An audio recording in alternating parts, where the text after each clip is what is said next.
Adequate notice of this meeting has been provided to the Co-Star, the official newspaper of the Borough of Belmar, and the Asbury Park Press on December 13, 2023. A notice of this meeting was posted on the bulletin board in the municipal building. Take roll call. Councilwoman Donovan? Here. Councilman Kinney? Here. Mayor Buckafusco? Here. Councilman Romanero? Here. Councilman Levis? Here. Okay, please stand for the Pledge of Allegiance. I pledge allegiance To the flag of the United States of America and to the republic for which it stands, one nation, under God, indivisible, with liberty and justice for all. Please remain standing for a moment of silence for our troops and their families and first responders.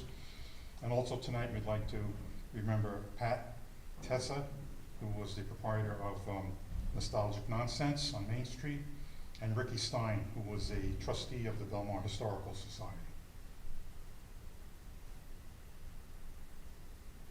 Thank you.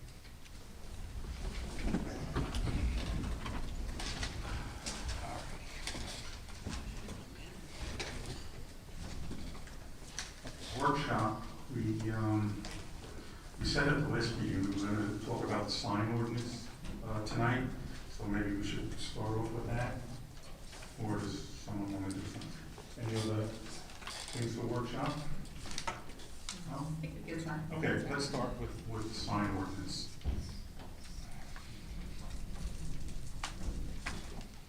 Just to recap, the planning board has a subcommittee on signs, and they did a lot of work on looking at our current ordinance and making recommendations as to things that the council might want to change in the current ordinance. And I think you all have received that from April. And I think we're kind of tasked with just figuring out what it is we want to do, and just see if that makes sense. I mean, the big issues I think that came up were the flutter flags, the banners, signs that painted on walls, murals, things like that, and signs in residential areas. So those are, I think, the four major topics. So why don't we go into the flutter flags and the banners. Under the current ordinance, my recollection is they are both not permitted. Okay, and I think the consensus at the planning board was that they'd be permitted for certain events, like grand openings, and maybe a number of special events during the year. So, do you have any comments on what we think we should do for that? I have a comment, Mayor. I think that, I would like to see us offer for people to either put in a permit for a flutter flag. Some situations, like we have some businesses in our town that's in an alley, like our flower alley literally is an alley. Our bagel shop in the plaza is hidden. There are certain stores that might warrant more signage, as I kind of see them as having an advertising hardship. And so I'd like us to consider that. I'm worried about the limitations on advertising flags in general. I do think it's important to make sure we include the sandwich boards and the A-frame signs when they are passable by wheelchair, walkable. Also, I know that one of the issues that I see is like on Route 35, it's very hard to see anything else except the traffic, and so your entrance to McCleary Park is hard to get to, and now finally the Friends of Belmar Harbor has signage up, and I think that's important. I think that in the past there were grant programs for nice awnings and signage, and I'm wondering if we could take a look into that first before we tighten any ordinances so that we're not hurting our businesses. I think Councilwoman Romanero makes a lot of good points that I want to highlight, actually, because I think the last thing we should be doing is trying in any way to limit our businesses' reach. And there are places in town, like you mentioned, that have had flutter flags, like St. Rose. that would fall under this that maybe we should take a closer look at.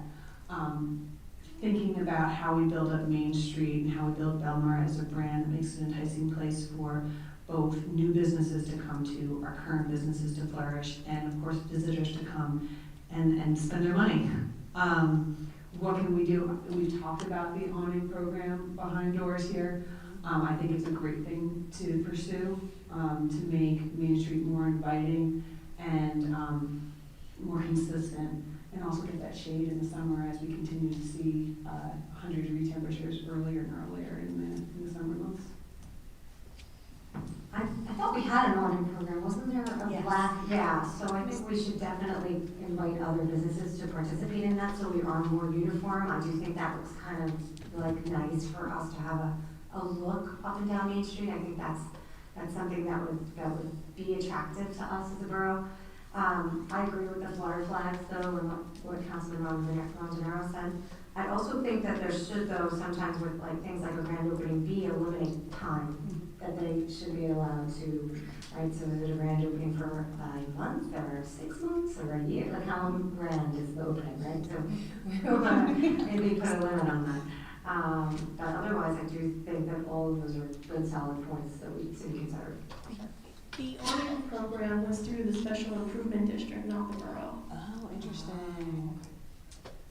I do love, and I want to make sure that we're, that we're thanking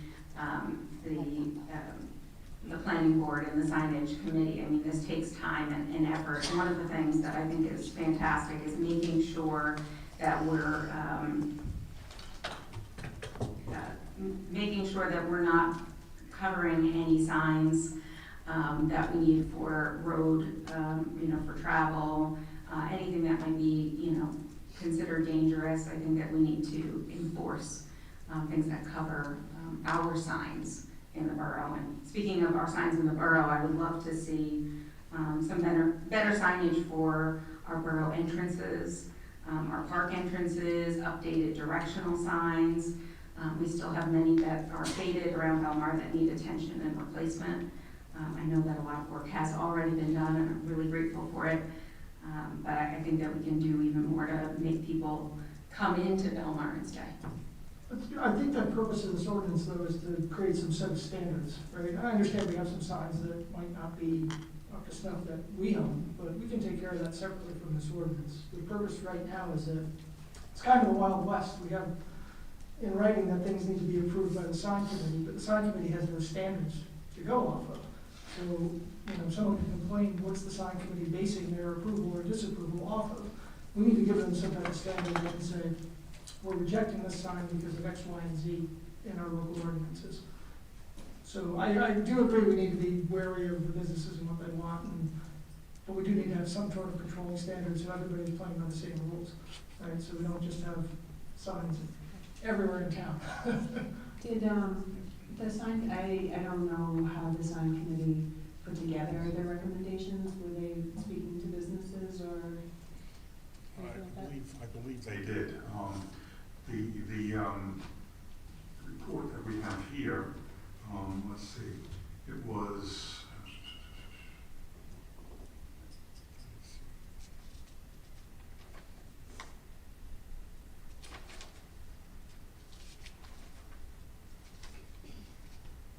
I don't have the exact data, but I know, it was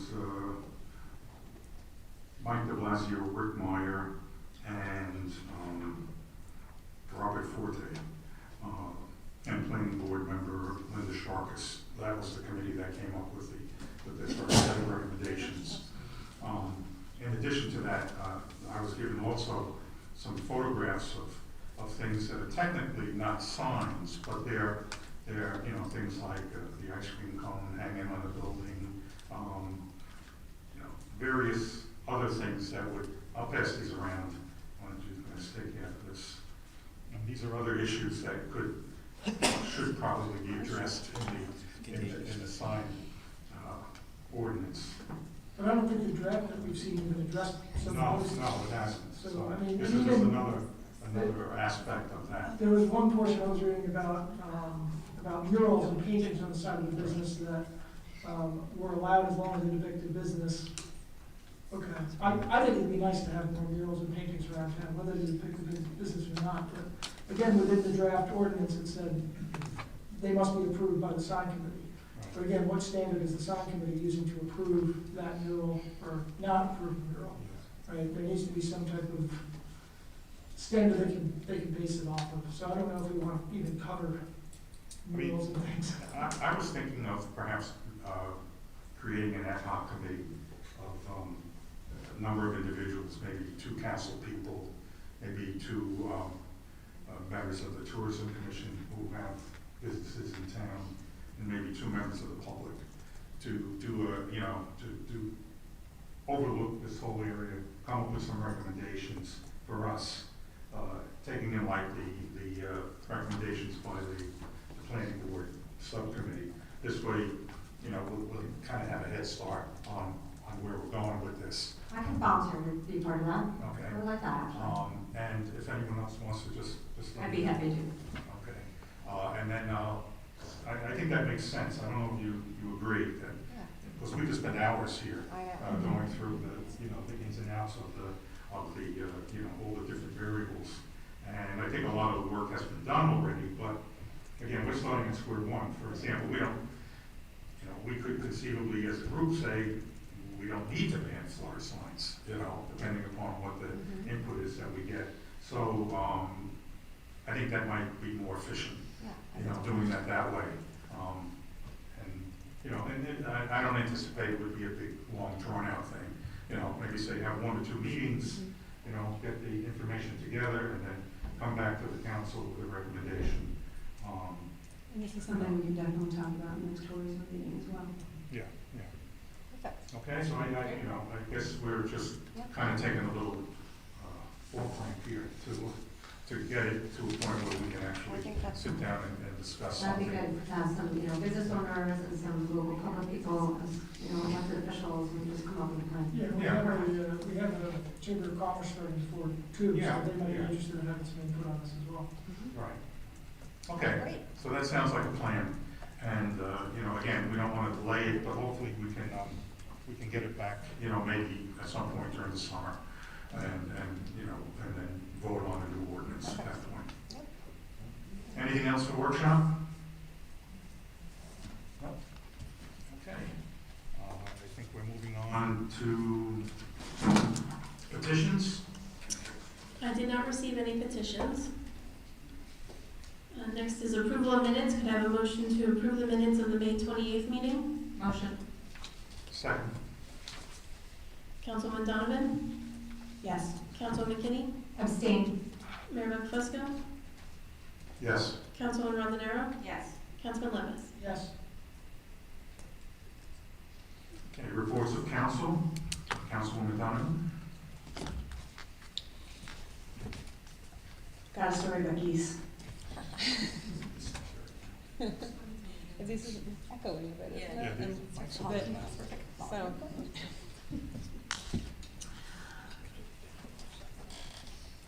We were down to about 20 Canada geese. They were brants, which are those smaller looking geese that have the full black hood. They're migratory, they're gone. But it's starting to be molting season, which means they're about to lose their flight feathers. And making them want to stay here, and other geese are coming in during the day. At the same time, there is a town in New Jersey, which shall go unnamed, that had a contract with USDA to euthanize their geese, and there's been protests. So a woman came forward who has a sanctuary farm, who volunteered to provide sanctuary to the geese. And the town was told by the USDA that they were not allowed to provide sanctuary to the geese, that they signed a contract and now they had to kill the geese.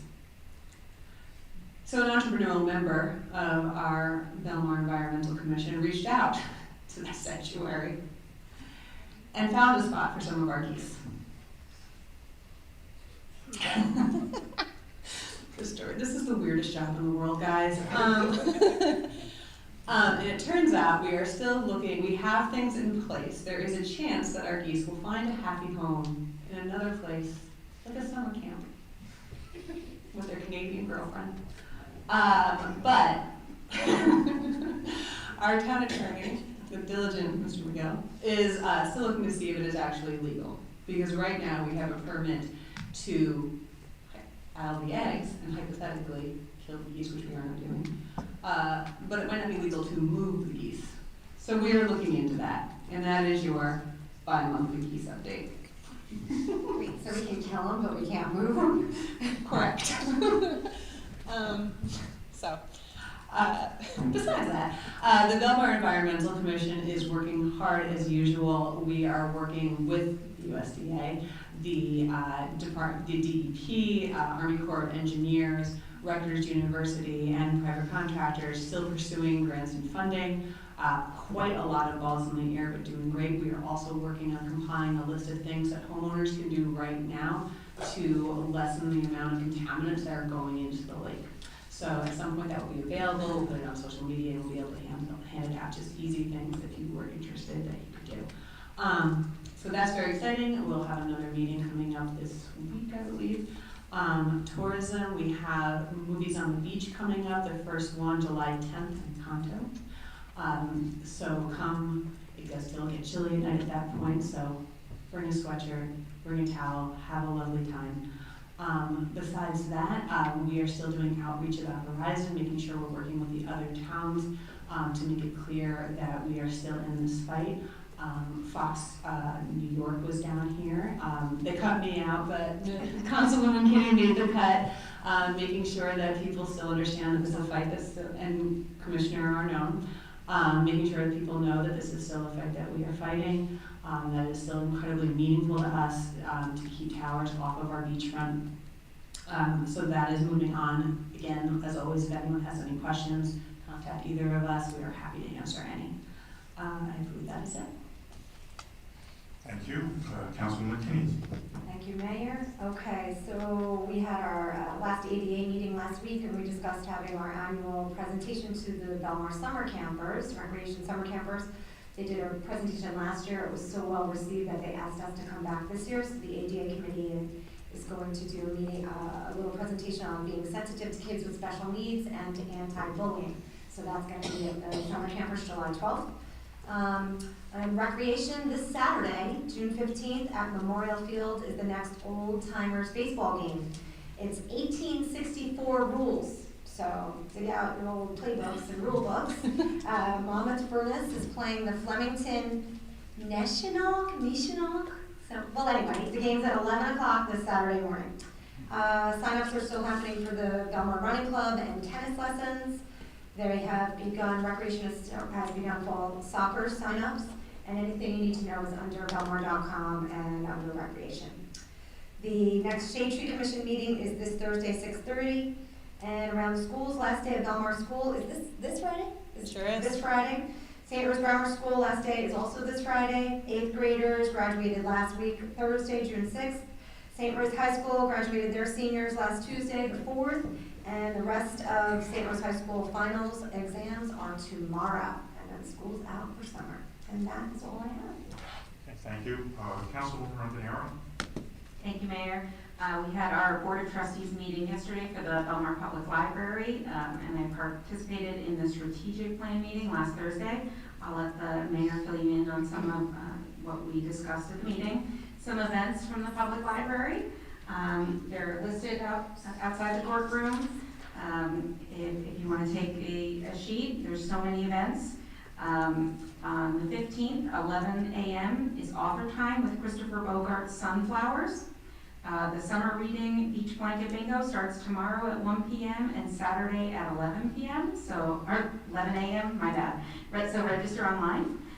This coming Tuesday, the 18th, is Juneteenth celebration concert with the Luckinbill Orchestra and Professor Ronald Tyson, so please register online.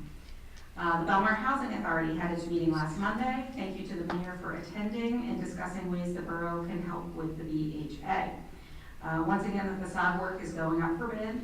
A few of us will be spray painting the outside tables and chairs tomorrow to freshen them up for summer. And the next meeting is July 1st at 5:15. I'd like to congratulate our Belmar employee, Anthony. Yanazone, a medal winner for the New Jersey Special Olympics. He and others from the Special Olympics ran down Main Street for the annual law enforcement torch run. And thank you also to our Belmar Police Department. Congratulations to Belmar Environmental Commission and Councilwoman Donovan on being awarded a grant from Sustainable Jersey. And thank you to those who came to our second annual Pride Flag ceremony. It was a beautiful ceremony. Thanks in advance to DPW and Wingman Printing in Belmar for printing our senior high school banners. They're going up tomorrow. And lastly, please shop at Nostalgic Nonsense on Main Street for their 50% off sale in honor of Pat and in support of her husband Kenny, who referred to Pat at her wake. Belmar was her middle name. Belmar was her middle name. And we know that. I think they have the shop until June 30th, and then they'll have new owners, so let's show them some love.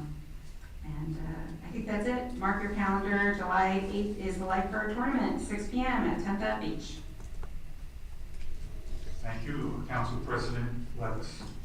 Thank you, Mayor. I don't have a lot, just a reminder, Junior Guards is going to be starting up soon. The deadline to order your uniforms for your child is the 14th. If you order protectants, so just a reminder to do that, that deadline's approaching. That's all. Okay, and I'll just wind up with the library. Sure. I can do two things that I wanted to announce. Some of you may or may not know that the library is getting new windows, and they're all done except for the two in the front of the building. They obviously did not follow the carpenter's rule where you measure twice and cut once. So they have to, basically they have to order some new ones. So they'll be here in 2 months. The other thing I'm going to speak about are the library hours. They're going to be extended somewhat. I don't have the chart, but I think it's the starting time. The starting time, which had been 9 o'clock on some days and 10 o'clock on the other, are all going to be moved to 9 o'clock. So Monday through Sunday, the library will be open at 9 a.m. The only other change is that on Friday, the current hours were 9 to 2, and they're going to be extended to 9 to 5. Okay, so you should be seeing that come out on their website and posted in the library. And Councilwoman Romero talked about all the different events they're having, so they're doing a great job. And that's all I have. What's that? No, there's nothing really. We do have the fireworks coming up on July 6th, so. Oh yes, we do have the fireworks on July 6th and the light show, which will be starting before then. I think around 8:30. Yeah, 8:30. So let everybody know. Sometimes people don't realize that there's also a light show ahead of time. It's pretty neat. So so try to get up there early. Okay, public session. If anyone has a comment or question about a resolution listed on the agenda, please step forward, state your name and address.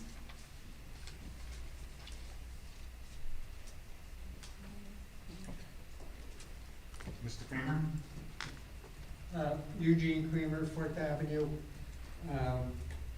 If you would, just take a look at Resolution 2024-121, and that's liquor license for La Dolce Vita.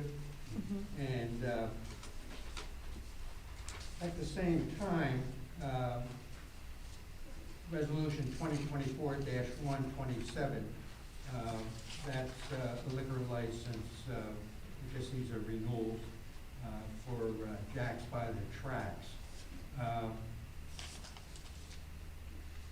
127 for Jack's by the Tracks says that it's a retail consumption license with broad package privilege, okay?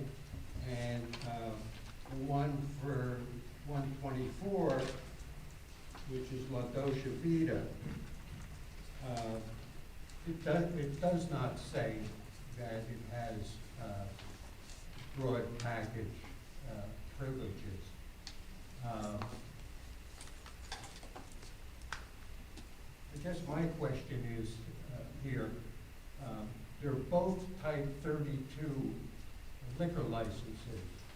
Why does one say that it has broad package privileges and the other one doesn't?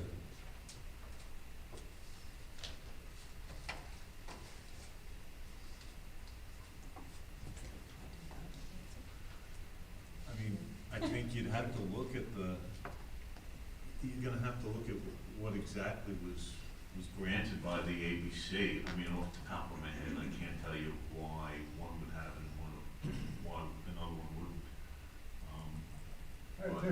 Excuse me, the first numbers there, 1306, that's the municipality. Mm-hmm. The dash, and then the second number, which in this case is 32, defines what type of license that it is. Well, I don't doubt it, but, you know, without looking at a statute book or the regulations, I couldn't tell you. Well, I I'm mean, just yes. telling you, Yeah. they're the exact same type Okay. of license. Why does this know. description here? Maybe one just didn't apply for it. I'd be speculating. Yeah, were these actually public notice? No, they don't get public notice. La Dolce Vita does also have the broad C, so we can just add that language into the resolution. It's just, for some reason, was never put in there all these years, but we can add that back in there but looking at their actual license that they filed with the state ABC, it does say the broad C. So they do have broad package privileges. Correct. In other words, they can set up, actually the difference between the two, or I should say between a normal retail consumption license, is that normally with the liquor license, you can sell packaged goods, but it has to be within the bar room proper. And you may display packaged goods only on shelves on the wall. Whereas the one with the broad package privilege, you can, as long as the licensed premises is included, they could put a warehouse and sell liquor out of the warehouse if it's attached to the licensed premises. I'm curious here as to, do any of these license holders have plans or have they submitted plans to sell liquor outside the bar room proper? You mean like floor plans? Or like a, Yeah, you would have to submit a floor plan showing where you would be selling the packaged goods. You Besides go the to the bar zoning room. board or the planning board to do that. I mean, you know, I think, one of the problems you're gonna have is if the license has been in, has that package provision or rider on it, if you don't continue it now, you're gonna run into problems, why did you take away this rider, without due course? I mean, if it's been done the same way for years, you're kind of affecting the license holder's rights, if you don't have a reason for modifying the license. Other than that, I mean, if someone wants to change how they're going to sell liquor, the amount, they gotta go to the planning board or the zoning board, or more like the zoning board, because it would be a change of use. Yeah, okay. These have not been public notice, not published in the paper? they're not required to be. These are just annual renewals that we do every year. Okay. So there is no public notice? No. Okay, thank you. Anyone else? Oh, can I make one more comment, please? La Dolce Vita has no handicap parking there. Just over the years, I should say, at least one in particular. I live on 4th Avenue, about 3 blocks west of where La Dolce Vita is. 4th Avenue is a two-way street, and I don't think there are any handicap parking spaces on 4th Avenue. But in any case, it's really not sufficient. I can look into that for you, Mr. Freeman. Is there should be some up on the beach right there, right? In the Fourth Yeah, Avenue there's one beach. right across the street Right. on the left-hand side, Fourth Yeah, Avenue, on Ocean. that does not relieve.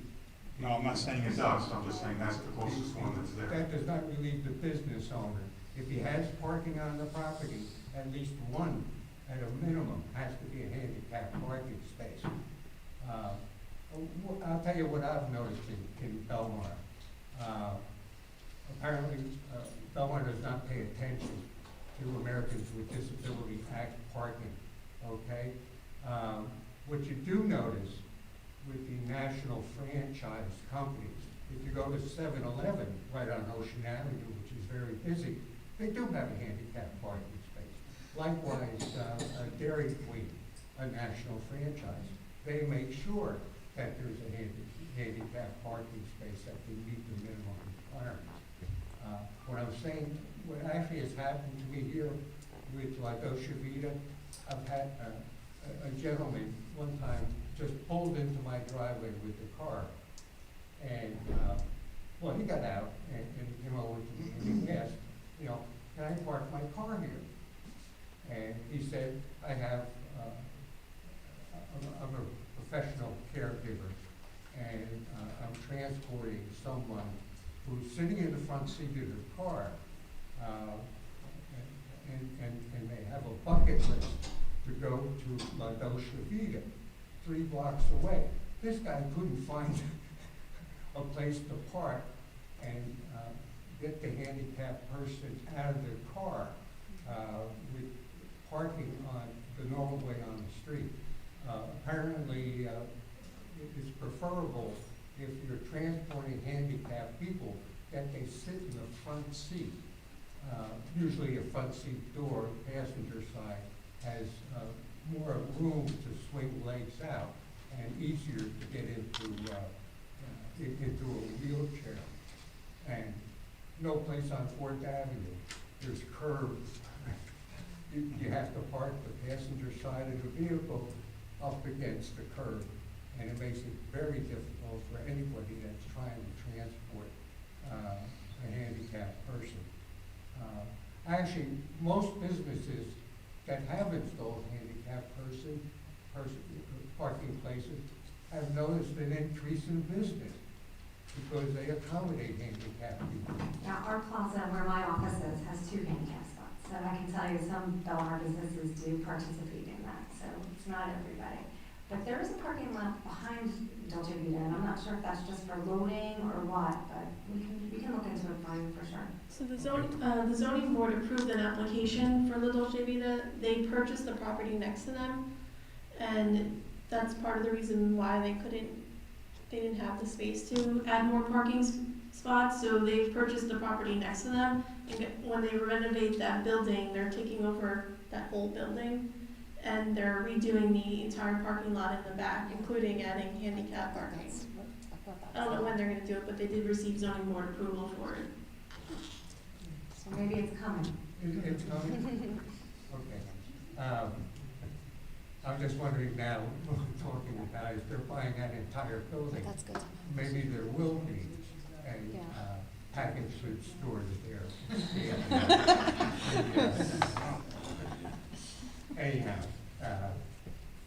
thank you very much. If we look into that.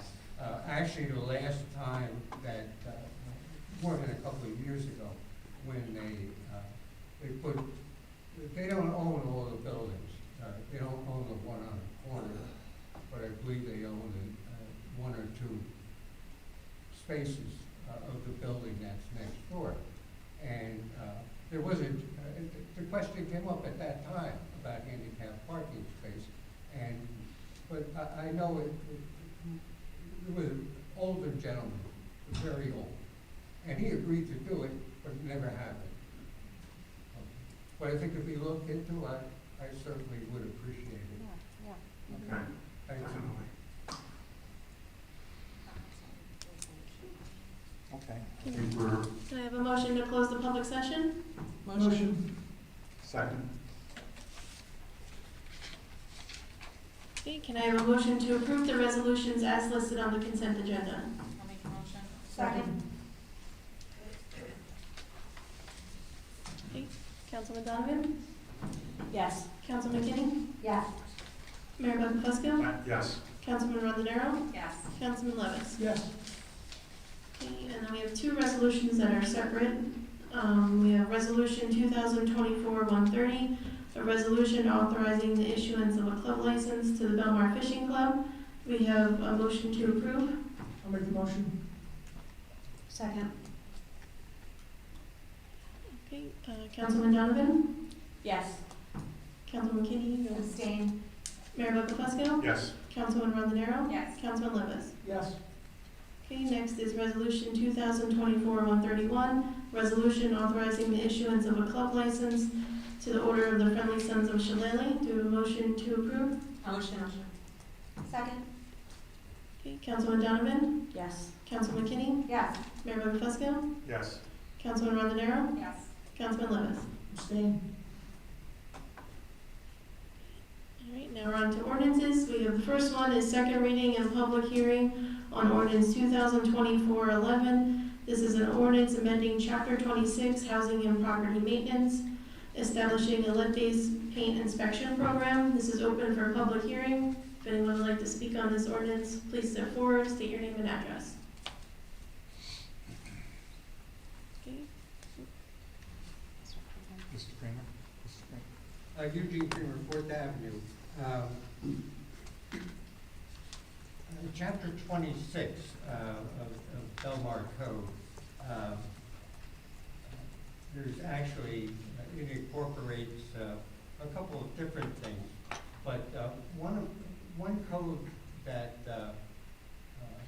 that's adopted by the Borough of Belmar is the International Property Maintenance Code. And I just want the mayor and council to be aware, the International Property Maintenance Code, used to be called the BOGA Property Maintenance Code, has never been adopted by the state of New Jersey. And I think we're going to start running into some real conflicts here, because when it comes to lead paint, that is covered by the Uniform Construction Code. And any of this business having to do with the International Property Maintenance Code, the state of New Jersey just won't support. They don't issue any licenses. There's no such thing as a Uniform Construction Code, property maintenance code official. This is really a matter when it comes to lead paint. This is a matter that's covered clearly by the Uniform Construction Code. Now, this inspection program, I see that on the resolution part here, there was the hiring of an environmental lead paint inspection service. But if there's any lead abatement that has to be performed, that has to be done by the borough building subcode inspector. I guess what I'm saying here is this chapter 26, someone has to take a look at that, and you'll see the borough sometime back adopted this International Property Maintenance Code, and it's just not applicable in the state of New Jersey, and the DCA will not support it. I think that sounds like a research question for Mr. McGill. We'll take a look at that. Thank you. Okay, can I have a motion to close the public hearing? Motion. Second. All in favor? Aye. Can I have a motion to adopt ordinance 2024-11? Motion. Second. Councilman Donovan? Yes. Councilman McKinney? Yes. Mayor Buckles? Yes. Councilman Rondonero? Yes. Councilman Levis? Yes. Okay, next is second reading and public hearing of ordinance 2024-12, an ordinance and amending chapter 27, street excavation, sidewalks, and curbs.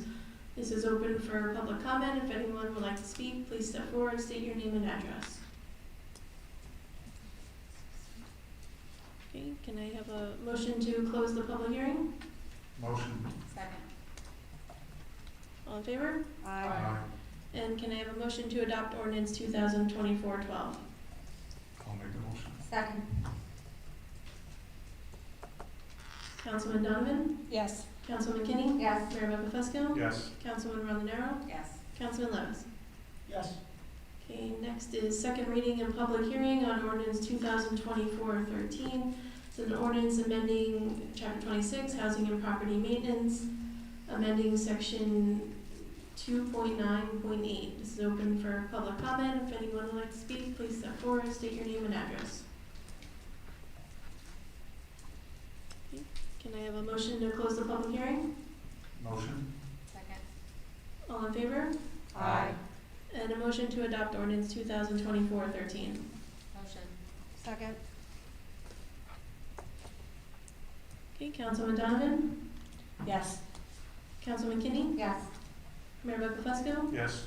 Councilman Rondenaro? Yes. Councilman Levis? Yes. And the last one is ordinance 2024-14. This is an ordinance amending and supplementing chapter 44, stormwater management. And this is enacting and adopting required stormwater management provisions to be in compliance with the state DEP regulations. So can I have a motion to offer this ordinance for first reading and introduction? Motion. Second. Councilman Donovan? Yes. Councilman McKinney? Yes. Mayor Buckafesco? Yes. Councilman Rondenaro? Yes. Councilman Levis? Yes. Alright, so that's all that. Next is public session. If anyone would like to speak, please step forward and remember to state your name and address first. Yeah. Good evening, Linda Sharkus, 4th Avenue. There were some rumblings on Thursday about concerts at the library being reduced in number. Could you give us an update on what's going on with respect to that? It's an activity that so many people enjoy. I hope there's no validity to those comments. No, there isn't any validity. We at the meeting yesterday, we discussed the possibility, well, they had thought that there might be a possibility of putting them off because there had been an issue with the possible violation of a noise ordinance. And just to go into it very briefly, the state has, in the state noise ordinance, there's an exception section which permits, which exempts public celebrations from the noise ordinance. Our ordinance doesn't have any exception section, so Mr. McGill and I and the library director kind of talked that over. It was my feeling that the exception at the state level still applies, so that we were going to move forward with the concerts as planned. Because what we're also going to do, in order to remove any ambiguity, Mr. McGill is going to be drawing up an amendment to our local noise ordinance, which will incorporate the state exceptions into the local ordinance, so there will be no confusion as to whether or not public celebrations are exempt from the noise ordinance. But for the purpose of moving forward, the concerts are going to be continuing. That's great news. Okay. Thank you very much.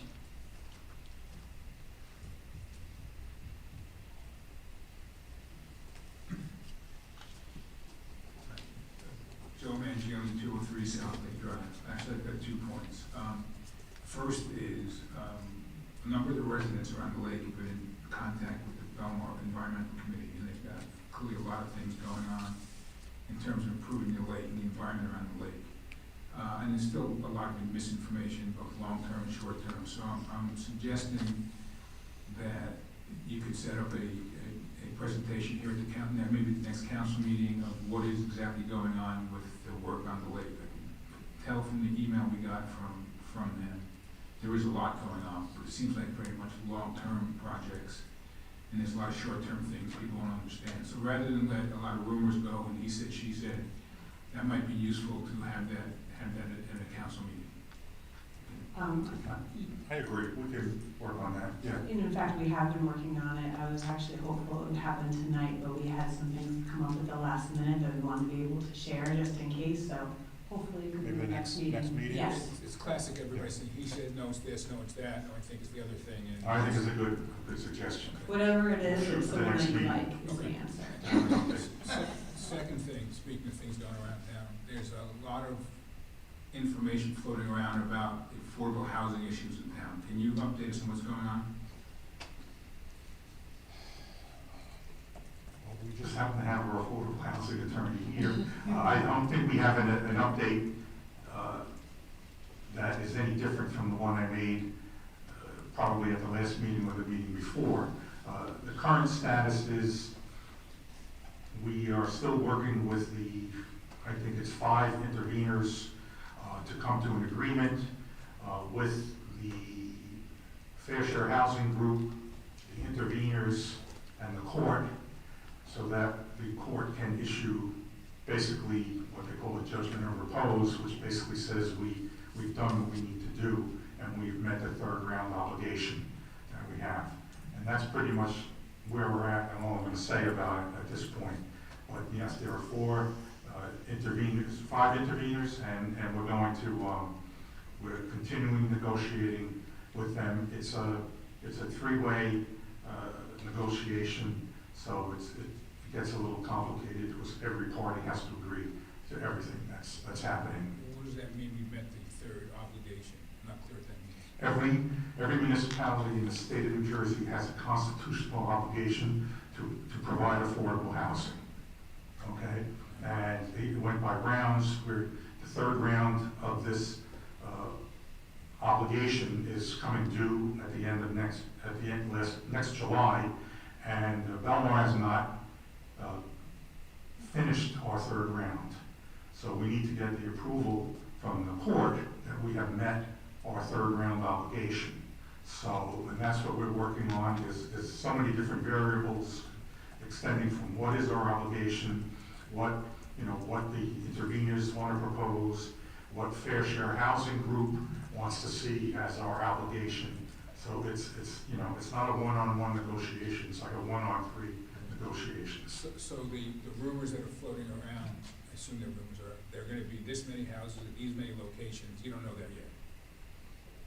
No, not, I mean, we know where the developments are, but we don't have the final figures on, how many units there'll be, how many affordable units, and things like that. Can you state where they are? Yeah, I think that was a public, we discussed that before.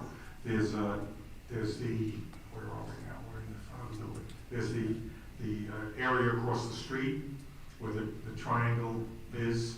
That's one area that's going to be developed, and a parcel across River Road. There's the parcel down on 8th and Main, which is just grass right now. There's the parcel on 35 between 8th and 10th that has the Belmar Motel and the 2 catering halls. And I'm missing one. And there's a parcel on 10th Avenue, right adjacent to Flames low-rise building there.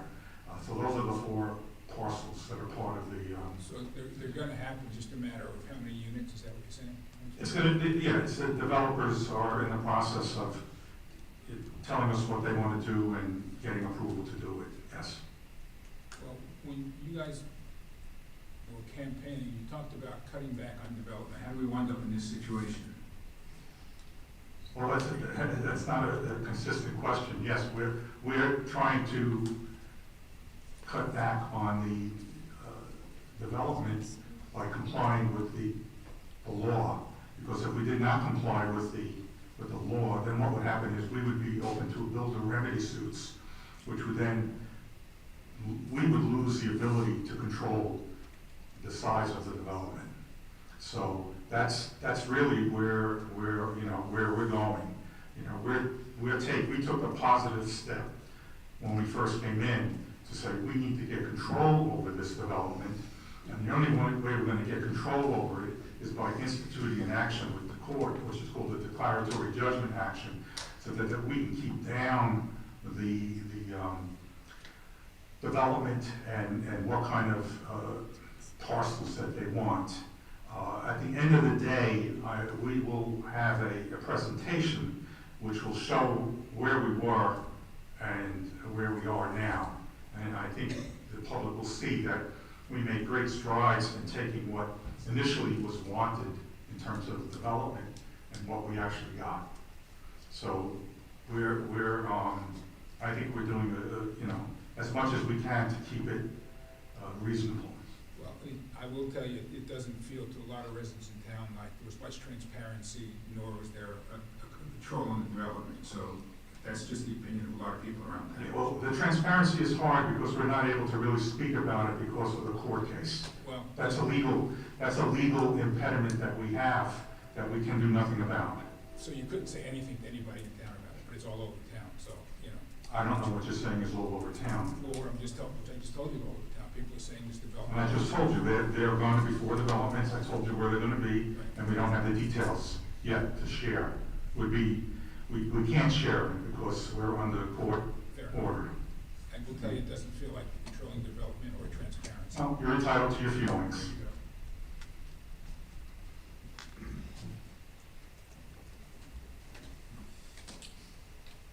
There you go. Linda Sharkus, Fourth Avenue. Following up on the last gentleman's question, will Belmar residents have the first opportunity on the low-income housing that's being constructed? I have to confess, I don't know how that works. Okay, could we have somebody do a presentation on that so we understand what's available to our community? Because at the rate we're going, some of us won't be able to afford where we are when we have to talk about the infrastructure and the cost for education, et cetera. It's my understanding that the affordable housing is at three levels. Is moderate, there's low, and there's very low income. So, and I don't know how that's going to play out. But yes, that will all be explained as to what the income levels are and how one goes about, applying for those units. My question is considering that there are several counties involved, that our community would get first dibs at some of those, the availability of those low-income housing. Are you talking about low-income housing or the Belmar Housing Authority housing? No, I'm talking about what's to be constructed. Okay, I don't know if it's limited to counties. Leslie London is our attorney for redevelopment, one of our attorneys, I should say. She can answer that question better than I can. Unfortunately, the way it's set up is that it's based on the region, and the region includes 3 counties, Ocean, Monmouth, and Mercer. So you have an administrative agent who controls the list that anyone in those 3 counties can be on, and it's picked randomly like that. We can't have, local preferences. If you have local preferences, you don't get credit for it from Fair Share Housing Center. So it would be waste in the sense of that type of housing. We're required by law by region, so we can't have local preference. Okay, so could you give us some guidance on how those people might qualify, get on the list, so they could qualify in that pool? Because I think that's what you're Yes, I think saying. when we have a presentation, we can go into detail about that. It's a process that will be laid out in a manual and give procedures how you get on the list and what happens, or what type of information you will need to be on the list. And I think at the last presentation we had a chart which had the income levels. Yeah, I was here for that. Yes, I remember from that meeting. So I would just think the residents getting that information sooner rather than later would be of value, or making sure they at least have an opportunity to be selected for one of those new units. Thank you. And I'm correct in thinking those are gonna be long. We have a lot that the court will approve as part of your housing plan, which includes the manual on how you will market these units. And that's the role of your administrative agent, which is a role that you'll have to fill. And that person's job will be to deal with residents and deal with questions regarding your affordable housing obligations. Okay, thanks, thank you. Any other comments?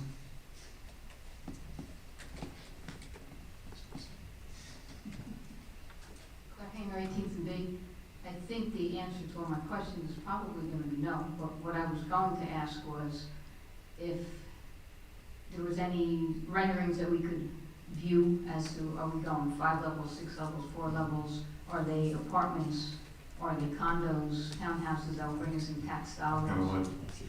I believe also that will be part of the presentation that will be made. Okay, so we will be able to finally see Yes. pictures, and hopefully the Mediterranean project is going to look as nice as it did 3 years ago, we saw. Yes, everything that's gonna happen has to be voted on by the council, correct? Yes. So then the public will see all that prior to us, voting on that. Yes. I get, and I understand the frustration that people feel like decisions are being made with absolutely no input from anybody, no one's seeing anything, and I get it, the law, but it's the word of transparency and stuff like that. But one more question, a couple months ago, I had sent an email asking, after I watched a Lake Como meeting where they announced that the town was being sued for the fountains in the lakes, and asked if we could make the announcement, if we are being sued by someone, just let us know. We don't need details, obviously we don't get details, but the borough's being sued by someone, just want to let you know. And you were going to check with the attorney on that, and then... Yeah, the thing is, a lot of that goes directly through our insurance carrier, so we might not even, I'm sure we know, April, I'm gonna ask, they let us know. Apparently, like if somebody slips and falls and they're suing the town, that gets, Right, that just goes right through the insurance company. yeah. I'm talking somebody like aggravated, and it's gonna, like if you put a fountain in, like, Como, and somebody gets mad, wants to say, like, I don't want that fountain, and they're gonna sue the town. That's the stuff that I was wondering about. Yeah, I think that's a more of an unusual type of lawsuit. I think most of the lawsuits, you'll find that we get involved in other routine, like I said, somebody slips and falls, or a municipal vehicle damages a car, or, something like that. But, yeah, I think if there was something that was unusual like that, it'd probably be brought to your attention. But we wouldn't be able to say much about it because it would be litigation. No, I get that. It's just the awareness, like, hey, town's being sued, just FYI. That's what they do. Yeah, it's all public information, Yeah. Okay. If you let your fingers do the work, and you can go on the judiciary website and just put in Belmar as a defendant, and you'll see all the lawsuits that Belmar is involved in. I'll look for that in a Okay. minute, so I know where to go. Mr. Mayor, back to the first question though, I believe, please correct me if I'm wrong, that even after council approves, these buildings will go to zoning for a planning board for some degree of input as well. Yeah, they will. Yes. Input that will make, could make a difference, or just like, Well, we can't put any impediments to it from, moving forward, but things that normally the planning board would be responding to or commenting to, they will still have an opportunity to do that when the project goes before them. okay. Thank you. Okay. Thank you. Any other questions, comments? Okay. Okay, can I have a motion to close the public session? Motion. Second. All in favor? Aye. Okay, our last item is a resolution 2024-132, resolution of the council permitting the council to adjourn into executive session. Read this. Whereas it has been determined by the Borough Council that it is necessary to discuss the following specific matter at its regular meeting in the absence of the public, pending or anticipated litigation regarding affordable housing and the attorney-client privilege communications related thereto. Whereas the Open Public Meetings Act permits the Borough Council to exclude the public from that portion of a public meeting during which such matters are discussed. Now therefore be it resolved by the Borough Council as follows, that the council shall forthwith recess into a private executive session from which the public shall be excluded to discuss the above referenced matters, that the scope of the aforesaid executive session shall be limited to the above matters as stated, that those matters discussed in executive session shall remain confidential until such time as the need for confidentiality no longer exists as determined by the borough attorney, and that minutes of the closed session shall be taken and kept free from public review until such time that the need for confidentiality no longer exists, and that the regular meeting of the Borough Council shall resume after the private executive session, at which time Borough Council may take action in reference to the topic discussed. Do I have a motion to approve the resolution? Motion. Second. Councilman Donovan? Yes. Councilman Kinney? Yes. Mayor Buckafusco? Yes. Councilwoman Rondenaro? Yes. Councilman Levis? Yes. Okay, so we're gonna go into an executive session. We will be coming out back in the public session just to simply adjourn the meeting. Thank you. And again, we